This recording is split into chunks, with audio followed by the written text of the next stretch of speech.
Hello guys, আমার প্রাণের প্রিয় বন্ধুরা সবাই একটু দেখো। সবাই আমার ঘরে গোপাল নেই, মূর্তি নেই, তাই আমি ফটোর মধ্যে গোপালকে বসিয়েছি। এই যে গোপাল বাবাকে বসিয়েছি, ওনাকে একটু ক্ষীর দিয়েছি। ওনার ক্ষীর পছন্দ, তাই ওনাকে একটু ক্ষীর দিলাম।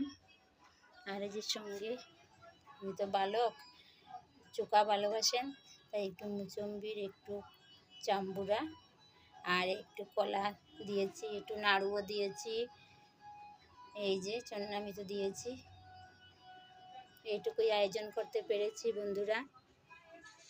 শুভ জন্মাষ্টমী। আমার গোপালকে সবাই একটু দেখো। তোমাদের সবার কাছে এটাই বলি, আমার গোপালকে তোমরা একটু সবাই দেখো। শুভ জন্মদিন, হ্যাপি বার্থডে গোপাল সোনা। সবাই সঙ্গে থাকো বন্ধুরা।